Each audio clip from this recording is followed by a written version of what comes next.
So basically, what you have in a rural bug-out bag, something you can just grab and go for normal surveillance in a rural setting. You have camouflage netting right here. So this is the backpack. Some backpacks have built-in camelbacks. This is it holds 100 ounces of water. That way, when you're in position, you can drink without moving. This is a 6 by 6 foot piece of square camouflage netting. You can drape over yourself and your camera on tripod for setting up in a quick area. You got a camouflage jacket, but usually I'll stick to normal clothing that's just earth tone, just a pair of khaki cargo pants and a normal green shirt. Different colored hats. For a desert environment or like a forest or a green area. This is a lens doubler with a honeycomb on it for cutting off the reflection and giving me more optical zoom. Of course, you gotta have toilet paper in case of emergencies. This is a sock that just has a hole cut in it for the lens and a hole for the tripod. You could put over your, silver shiny camera so that it cuts down the glare. You have pepper spray for usually just for like stray dogs if they come up on your position. You can spray this at them; they'll run away without having to make any noise or moving. Mini pair of binoculars, a camouflage waterproof poncho, and a waterproof map case to hold your documents, assignment sheets, photos of the claimant, maps of the area, things like that, and power bars to hold you over hours of doing surveillance while in the field. For extreme case scenarios where you know you're going to be doing remote surveillance, you could be using a ghillie suit, which is basically a set of camouflage utilities that's reinforced on the front for the knees and the legs when crawling. Same thing with the jacket. On the chest, you've got chest skids and then elbows for crawling, so that way your suit doesn't get holes in it really quick.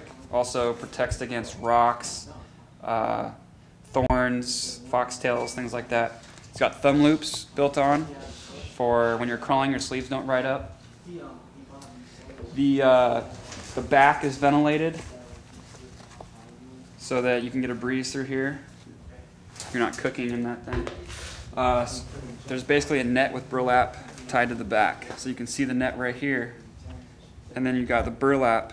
Everything's hand tied on the netting. And what this is for is you actually tie in natural vegetation to the burlap. You use the burlap straps to tie in natural vegetation. Like tufts, handfuls of dead grass, sticks and leaves and things like that. This is the hat right here. You can see it's just a normal boonie cover with a net tied to the top. It's got the burlap on it just like the rest of the ghillie suit. And you leave the front exposed just like this. And then you make a veil on the back. So when you're getting into position, here's a camouflage camera with a small tripod on it. So you would get into position and you would flip this hat around, turn it around just like this, and you drape this over your camera. That way it's camouflaging everything. They're not going to see the back of you, so the back is exposed just like that. You got boots. Here's another backpack with a built-in camelback. This is a drinking tube, and this is for dragging your equipment into position if there's no cover. Say you're working a field with knee-high tall grass. You can't. You want to camouflage your pack just as well to hold all your equipment. I'll keep my pepper spray, camera, extra batteries, extra tapes, food, and then it's got the built-in hose, camelback right here. You can see here's the bladder. This is the bladder for where the water's stored. And then for your bag, I use a green duffel bag. You could also use a trash bag. If it's a green area, I could store it in the bushes and throw some leaves and grass and stuff like that over it. desert area. It's just, all this is kind of like a cover with elastic that I can throw over the green stuff, throw rocks, bushes, things like that over. Getting into position, you use pre-text equipment, just like construction, a normal construction hard hat and vest. And that's pretty much it.